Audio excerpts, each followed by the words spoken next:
So, or as our Italian friends would say, allora, we were having a conversation about Parker Duofolds in the fountain pen groups. I thought rather than writing a long-winded post with pictures, I'll do a short video.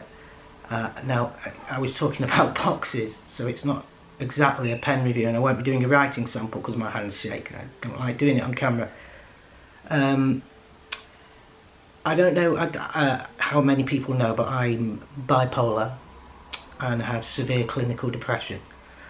And one of the side effects of this is I sometimes do odd things, get obsessions and weird ideas. And that's partly what this is about.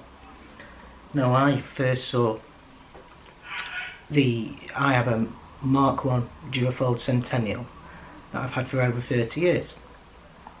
And I first saw these pens, I think in 1989 they were new, when they first came out. And I knew then I had to have one. I was only 10 at the time. So when it came to my bar mitzvah when I was 13 in 1992, the first thing I asked for was a Duofold. So I got one, so I've had it over 30 years.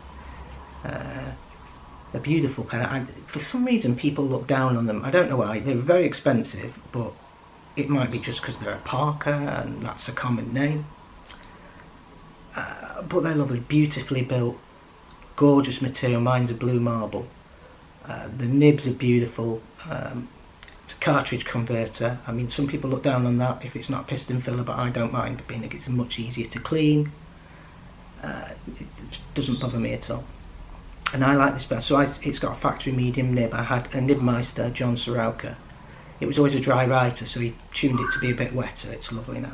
And I like it so much, I bought a broad nib. It's a spare, and had that ground to cursive italic, so I have the same pen that can write in two different ways. That's how much I liked it. And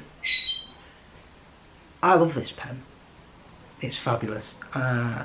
It's one of my prized possessions, but I have the original box with the original papers. And I decided in one of my less lucid moments I needed to protect the box, so this is what I did, and this is what this video is about. So I'll show you what I mean now when we go to the bench. So here we are, a wooden box. Now you might be wondering why I'm showing you a wooden box. Not only a wooden box you can get online. I have my original box in here to protect the wooden box. I'll show you what I mean.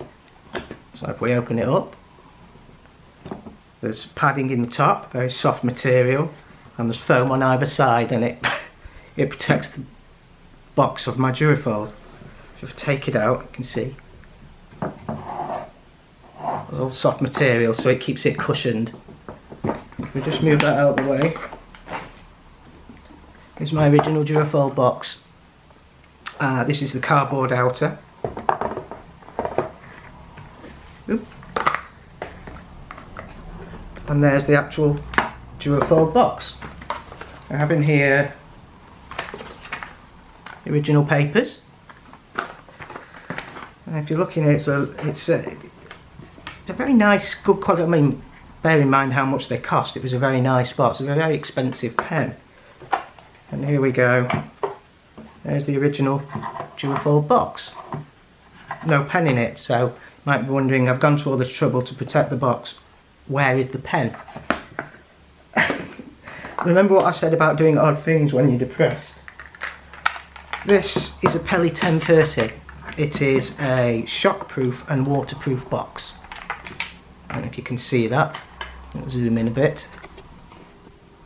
There we go. See? And there's a rubber all the way around. Let's open this box. I fitted the box with a very soft pen-friendly material, so it won't scratch the pen. I don't cap my pens ever, so the barrels are always perfect. And then here it's the foam covered. Here is the pen. Oh, in case you're wondering what this is, I opened this out and put this down so when I'm using the pen, so it doesn't get scratched on a surface. Yes, I know it's over the top, but you know, it's a side effect of depression. So there you go. So here's my pen. And if you look, it pops out like that. There's the beautiful Parker Duofold Mark 1 Centennial. If you can look at that material, isn't it gorgeous? I like anything with chatoyance, and it's such a good quality pen. It's a nice size, the weight's beautiful. Look at that nib. I prefer these Arrow nibs to the later Aces nibs. It's a bog standard medium, that's the nib that came with the pen. Does get used, and as you can see, she's a cartridge converter. But Buzz, I hear you say there's a second pocket in this ridiculously overprotective case, and that is correct. Let's just pop that back in there so it's safe. And it even has its own converter, and that is second nib. So it's easy, I just unscrew it and change it. See, also the correct Mark 1 Duofold. I don't know if this is going to show, but this is a broad that's been cursive italicked by John Sorauka. So I have two different, I can't get that, there we go.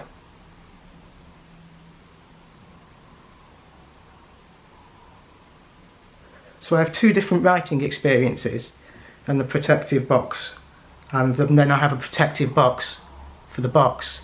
It's sort of like when you have a car and you protect the carpet mats with rubber mats to protect the carpet. Completely over the top, and that's 100% down to my depressional ways. This is the only pen I do this for. All my other pens are kept in a pen display case in my room, and when I ink them up I transfer them to a pen pouch while they're in use, and that's what I put them in. But that's my Duofold, and I absolutely love them, and it's very pleasing to see that other people feel the same way as I do about them, because they're a lovely pen, and you don't see many of them nowadays. People tend to go for more exotic brands. I myself love Italian pens, that's what I'm collecting. So there we go. Hope that's at least of some interest to you. You might think I'm bonkers after it, but that's the way we go, so there we go.